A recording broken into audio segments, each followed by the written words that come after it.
context of the rift that we saw that undermined the second half of the Eagles season last year. Do we expect that that's going to get better? I could see a world that it comes off the rails a lot easier than I could see them getting back to the Super Bowl. Crew did you dirty there. I was wrong. I was wrong about this Eagles team. I wasn't doubting that, but I mean. No, I'm just saying I can admit when I was wrong.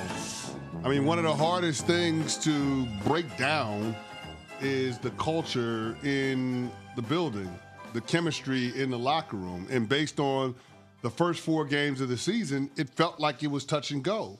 But they had a Damascus Road moment during the bye week, and everybody went to Nick Sirianni and said they needed him to be who he was, and they wanted to run the football more. They formed an identity around that offensive line, around Saquon Barkley and Jalen Hurts running the football, and they've been able to ride that formula to another appearance to the Super Bowl. And now we're talking about being able to get to 2 championship games in a span of 3 years. It's pretty damn impressive from the leaders in that Eagles locker room. Including their head coach, Nick Sirianni?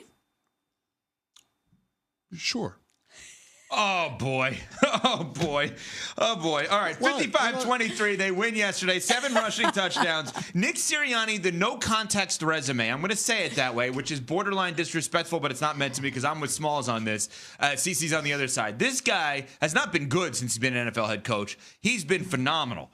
48-20, 2 Super Bowls, 4 playoffs, 2 division titles, a winning record in the postseason. And yes, he has been given arguably the best roster in the sport, but he also hasn't screwed up the best roster in the sport. And what he's done in his first 4 seasons of the franchise as head coach on ESPN2, we have the graphic, getting there to the Super Bowl multiple times. His name is with Mike Tomlin and Mike Shanahan, Bill Belichick, Joe Gibbs, Don Shula. That's pretty damn good to get there twice in the first 4 years as head coach. And their team yesterday with Saquon, who was phenomenal, the tush push, which we're going to get to because there's so much around that. I did not know you could just hand out points if you're a referee. That's an amazing thing. Horrible job by Coach Belichick retroactively not figuring out how to get the refs to do that. But that is... Wow, it only took 35 minutes into the show for you to bring up Belichick.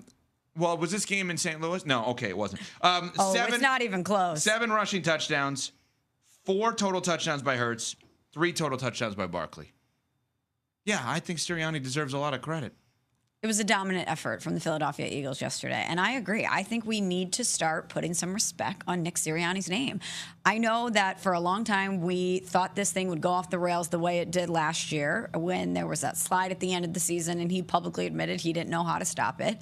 I know that there are moments with him where he doesn't seem to have the regalness of a head coach. And by that, I mean, if you're yelling at the fans, if you're getting involved in stuff like that, it seems like that stuff should be beneath an NFL head coach. And we hang on to stuff like that. When there's reports that there's tension between the head coach and the quarterback, we hang on to stuff like that. But there were a lot of moments this season where little conflicts popped up that could have derailed the Philadelphia Eagles, and it did not. And if you're the head coach of an organization that goes to 2 Super Bowls in 3 seasons, and you have the record that Nick Sirianni has, I can't do anything but give you the respect that you deserve. He's done a very good job. Here's why none of the stuff before Week 5 even matters on Nick Sirianni's resume. The organization thought about firing him after last year. Yeah. So the people that cut his checks, the people that employ him, were thinking about getting rid of him. So all of the wins, the win percentage, the Super Bowl that he went through a couple of seasons ago, that didn't matter because they thought about firing him. So if they were on the fence about him, why is it unfair that I would be on the fence about Nick Sirianni this year? It's not unfair at all. No, that's what I'm saying. So, yeah, I'm looking at this Eagles team, and I'm saying good on them for being able to overcome that early adversity. They had to deal with some adversity in yesterday's game. You talked about the injuries up front with Cam Jurgens. Then Landon Dickerson got out. Cam Jurgens actually suited up in the second half and played well.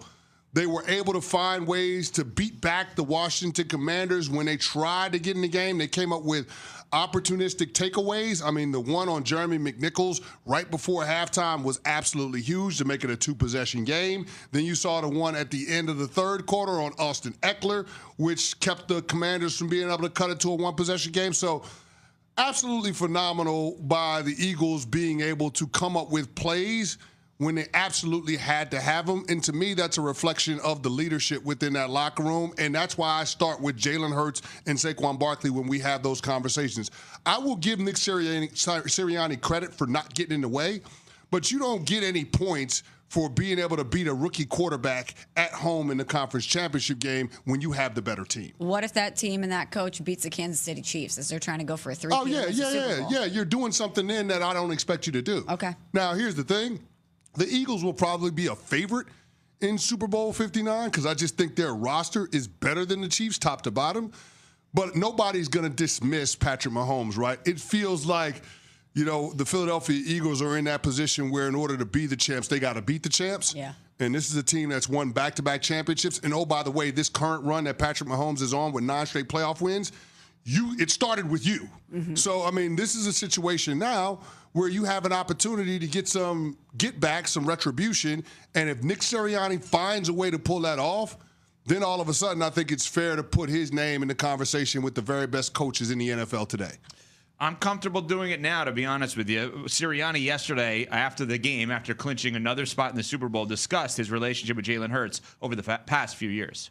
We've been through a lot together, right? A lot of wins, some down times, but that's what kind of forges relationships. And I don't want anybody else leading this team, at quarterback other than him. He's a winner. Again, it deals with so much criticism, which just blows my mind, right? Because of the questions I have to answer. I don't look too much into that, but the questions that I have to answer, and it's just like, man, this guy wins. I mean, he's won his entire life. Like, that's more important. Winning at quarterback is more important than any stat that you go through. And I'm sure it'll be the same thing. Like, oh, he's got great players around him. Well, you tell me a quarterback that's won like this that has around him. I got to be honest, like whether you think he's great or not, he's so right about what he just said about Jalen Hurts in my mind. I have not understood. Is he, though? Yes, I have not understood the criticism of Jalen Hurts all year. What are we criticizing? Who's criticizing Jalen Hurts? Oh, my God. Pat is an Eagles fan. There are many people that have. Pat gets infuriated with Jalen Hurts because he thinks he takes too many sacks. Okay. And I might agree with that. But overall, I don't think anybody looks at Jalen Hurts and says, this guy can't get it done. This guy ain't good enough. He went to a Super Bowl and arguably outplayed Patrick Mahomes. Yeah, I'm just sitting back looking at the rankings that I had of the quarterbacks coming into the postseason. I had Jalen Hurts 6, so right outside of the top 5. I'm agreeing that he's awesome. And now retroactively, that might be a little low, but there was plenty of respect that we had for this show when it comes to the Jalen Hurts of it all. And also, we can't forget how the Eagles season last year ended. And maybe that's why you had him where you had him. But I think, Smalls, there's been so many people that have asked the question about whether or not he can win the game for them. And I'm like, he is. Because he's not giving the other team the ball. Like, that's helping them win. They have an awesome offense. He hasn't thrown an interception since November 10th. Yeah. I think he's awesome. I think the Jalen Hurts of it all is a straw man argument. Mm-hmm. The criticism that we've all had about the Eagles ain't about the players on the field. It's been about the coach. I had Jalen Hurts as a top 10 quarterback coming into this season. I'm just now looking back at my notes. You also had him outside the top 10 at one point. No, I had him as a top 10 quarterback coming into the season. I'm sitting here looking at my notes. Yeah, there's clips online from First Take and this show of you saying, I don't have Jalen Hurts in the top 10. Okay, all right. I'm just telling you the list that I had coming into this season, Jalen Hurts was a top 10 quarterback. I don't know what to say to that. But, I mean, I had plenty of respect for Jalen Hurts coming into this season.